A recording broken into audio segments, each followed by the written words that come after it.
Hello everyone and welcome to a new video. For this week I just wanted to sit down and talk about my experience at the Zevenheuvelenloop in Nijmegen, the Netherlands. A very hilly 15k race and one of the biggest races in this country. I wasn't sure what to talk about this week as I didn't do much running, and while I did have a usual POV race video ready, the quality was so terrible, and with my low quality content last week, just sitting down for a somewhat polished video is what I felt like doing today. So for those that come across this video randomly, I am currently training for the Dopey challenge in Walt Disney World.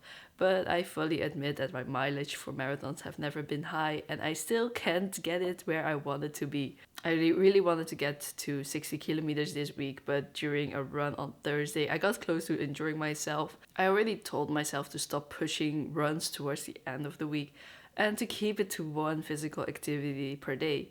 Yet on Thursday, I already had a long day on my feet at work, decided to go to archery training, which is 7 kilometers one way of cycling, and then did a 13 kilometers run after that. I was tired before the run, did feel fine after 4 kilometers, but tiredness kicked in the last 3 kilometers, and the most worrying was that my left knee was starting to hurt and I felt it while working the next day. It didn't help that I was also sleeping and hydrating less, so I feel like my body was just not having a good time last week.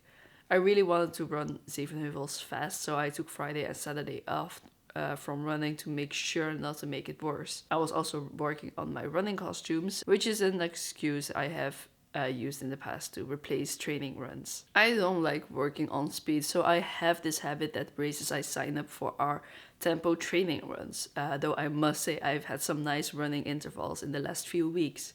This would also be my longest race in this training block, so I just wanted to actually put in some effort into this race. My long-term goal is a 4-hour marathon, so 5:40 minutes per kilometer was the pace I was just hoping to reach. So ideally I would run less than 1 hour and 25 minutes, but because of my knee I wouldn't be upset if I ran 1:30 instead. I was placed into the last corral, which would be starting around 2 p.m.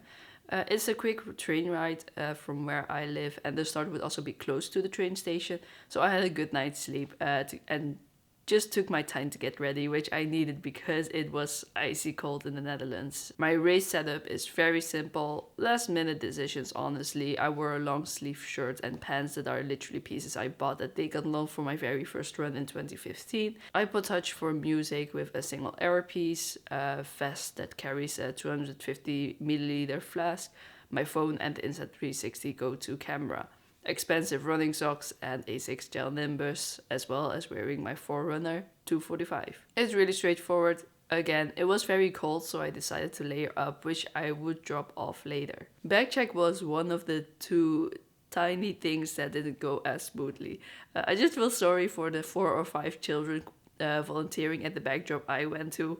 It was quite busy and the queue literally grew because they couldn't get the stickers off the sticker sheet.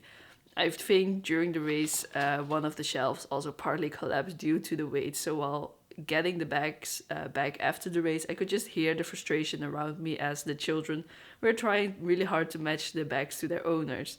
I subconsciously always take a colored bag to these races, and in this case I had my bag in a few seconds, and one of the children were so grateful for the fact that I had a bag that stood out. Just waiting a few more minutes at the bag drop definitely didn't ruin the experience, but it's one of those tiny things that make me realize what I can do to make things easier for others. I also really want to give back to the community one day and volunteer once I have a little more spare time, because these kinds of races wouldn't happen without the volunteers.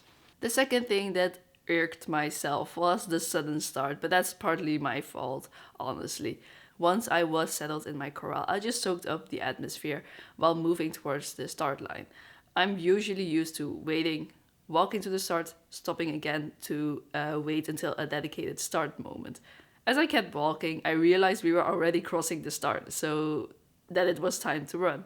I know I could have gone to the side and quickly got myself ready, but due to the adrenaline rush, I just bolted over the timing mats and spent the first moments stressing about my watch, the camera, and what the heck I was doing. I had cooled down a lot, so I honestly just couldn't feel my feet while running, which I found very scary, as I could have injured myself very easily that way. After a kilometer, I was feeling more settled and just focused on getting into the racing mindset. I barely prepare myself for the route or on course happenings, so it was just a case of following people.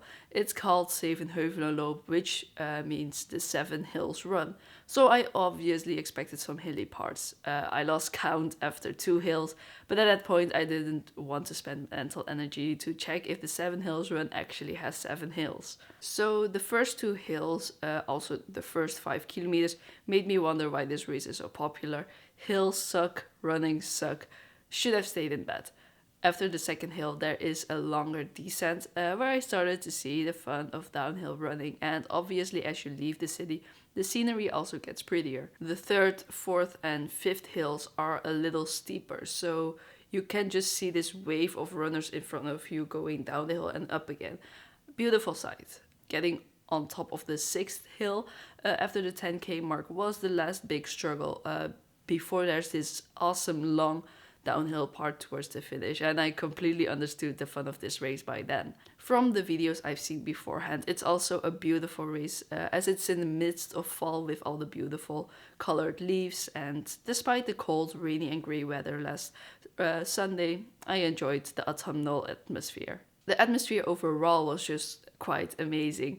It's a massive popular running event with the whole theme of defeating the hills, and throughout the race I was really getting into it.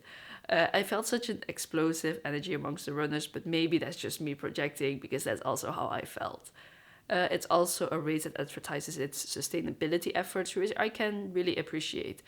I love these massive events, but I do feel guilty seeing and using all the disposable cups and sponges, and don't even get me started about January. At the water stops, they carried the little water bags made from seaweed that you just start sucking on to get water or energy drink out. They sent out a tutorial beforehand, so I kind of knew what to expect. I did expect them to be a little thinner, like those viral water cakes, but it was more like a delicate flask, and it worked. I really liked the concept. They also have wooden medals, to the disappointment of many runners. I really like them, but I just decided to opt out of the medal entirely. After the race, I did walk through the medal pickup, and I feel like I could have just grabbed a medal, as I'm not sure if they actually check if you paid for it, but I'm honest in that sense and just walked through. I did have a tiny regret of not paying for the medal after seeing everyone walk around with the medal, but I do have more sentimental attachment to my bibs, and since not everyone is a fan of the medals, I may find it secondhand if I really feel like I'll die without this particular medal. I had my goal at 1:25 and I ran 1:21:16, so I'm very satisfied. There were timing mats at every kilometer, and you can see I just tend to bounce between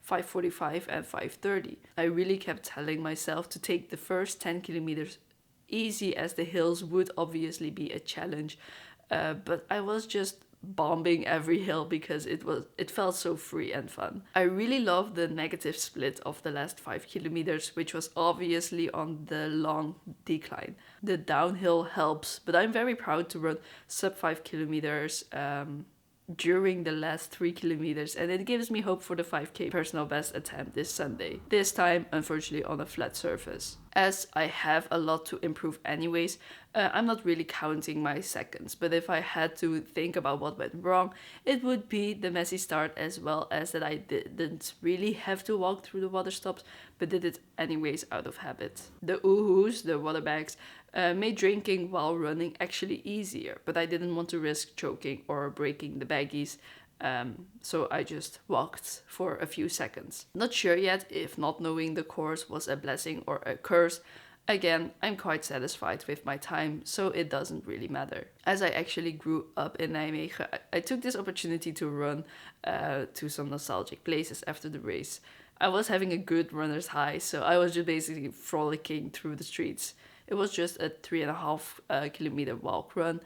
As I was wearing my jacket and bag and no medal, and was calling someone, I honestly looked more like a person trying to catch the train rather than a runner cooling down. There was a long run planned that day, but it was time to give my legs some rest and get myself warm. So obviously I had a lot of fun. As the majority of my races are training runs, nothing sticks in my mind really, but I enjoyed this so much that I wanted to just make a small race report while basking in the runner's high, which is always a good sign that a race had an impact on me.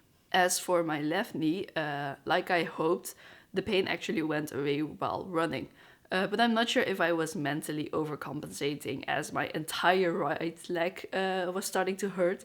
During the last few kilometers, I went quite fast, but seemed to forget about the pain entirely, which I think is a good sign that this will not at least affect my running. Walking at work and standing around does actually feel a little rough, but it's also time to replace my daily socks and shoes. So I am honestly a little lost on how to plan this week, as I do want to take it a bit slower to avoid further injury, but also really want to up my mileage. I'm also running out of time to work on my costumes, but I don't want to replace running with costume building. I need to prioritize my daily footwear, and I think I just want to take a few days off to balance everything. I might do a run on Wednesday or Friday to get some miles in, and if I feel good on Sunday after the 5, I'll just extend it to a long run. I would love to run 4 times a week, but realistically I need to understand that 2 or 3 times is better to balance everything else that I do besides running. Anyways, that's all I have to say about this year's Zevenheuvelenloop. Definitely recommend this race. Thank you for watching if you managed to stay till the end, and hopefully see you next week.